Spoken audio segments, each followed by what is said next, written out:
શક્ય હોય તો મજૂર માટે જેને ખેતી નથી કરવી એની માટે આ જિલ્લાની અંદર ઉદ્યોગ માટેના નવા સોર્સ ઊભા કરવાની મારી ઈચ્છા છે. હું પોતે ખેતી કરું છું અને મારી સાથે ખેડૂત જોડાયેલા છે, તો ખેત મજૂર પણ જોડાયેલા છે.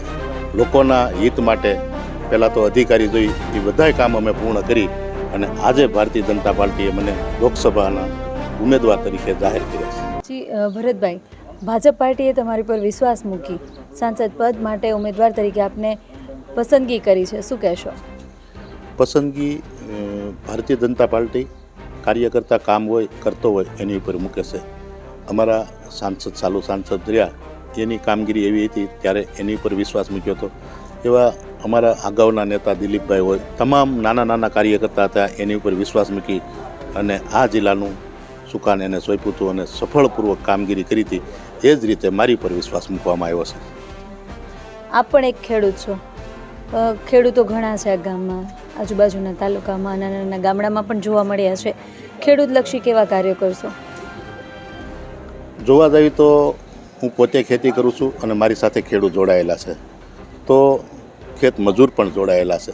નાના નાના વર્ગ ખેતી સાથે જોડાયેલા છે જેને જમીન નથી તે, તો તેના માટે વહેલીમાં વહેલી તકે આપણે ખેડૂત પાસે પહોંચી શકવી અને ખેડૂતના પ્રશ્ન એની માટે મોટો મુદ્દો પાણીનો છે. લગભગ અમારે સૌની યોજના ઘણા ગામોની અંદર થઈ ગઈ છે. જે ગામની અંદર બાકી છે એના તમામ ઝડપથી કામ પૂર્ણ થાય અને ખેતી માટે પાણી મળે, અને ખેતીમાંથી પાણી મળે તો નકરો ખેડૂતને લાભ નથી થવાનો, મજૂર વર્ગ છે એને પણ લાભ થવાનો, કેમ કે એને મજૂરી મળવાની છે.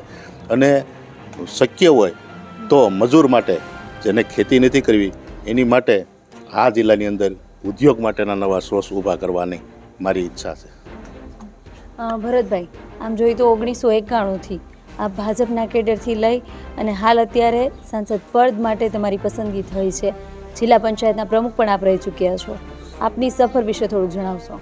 હું 90થી ભાજપનો કાર્યકર્તા હતો. પહેલાં અમારે સોશિયલ મીડિયા નહોતો, દિવાલ ઉપર કમળ દોરવાનું હતું. એ દોરતા બૂથ ઉપર બેસવાનો મોકો મળ્યો. કાર્યકર્તા સાથે ગામ અને બૂથ ઉપર જવાનો મોકા મળ્યા. લગભગ અમારા અમરેલી જિલ્લાના ઘણા ગામની અંદર અમે પ્રવાસ કર્યો. એમ કરતાં છેલ્લે 2009માં તાલુકા લાઠી ભાજપનો મહામંત્રી બન્યો અને એ સફર પૂરી થઈ 2010માં હું ઇલેક્શન તાલુકા પંચાયતનો લડ્યો. 10થી 15 લગણ મને પાર્ટીએ તાલુકા પંચાયતની પ્રમુખની જવાબદારી સોંપી.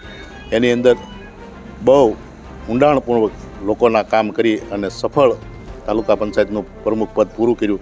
ત્યાર પછી 15થી 20 અલગ સંગઠનમાં જવાબદારી, જેમ કે કોઈ ઇન્ચાર્જ બનાવવા, કોઈ સીટના, કોઈ શહેરના, તો એવી કામગીરી કરી અને 20માં પાછો હું જિલ્લા પંચાયત લડી અને પાછો ગામડાની અંદર લોકોના પ્રશ્ન લઈ અને સરકારમાં જઈ અને એના નિવારણ લાવ્યો અને સંખ્યાબંધ કામ કરી અને 6 મહિના પહેલાં મને અમરેલી જિલ્લા પંચાયતનો પ્રમુખ બનાવ્યો.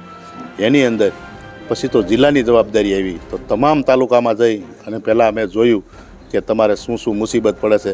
કોઈ અધિકારીનો હોય ત્યાં અધિકારી આપ્યા, સરકારે મોટું મન રાખ્યું, જેટલા અધિકારી જોઈએ એટલા અમને આપ્યા અને લોકોના હિત માટે પહેલાં તો અધિકારી જોઈ એ બધાય કામ અમે પૂર્ણ કરી અને આજે ભારતીય જનતા પાર્ટીએ મને લોકસભાના ઉમેદવાર તરીકે જાહેર કર્યા છે.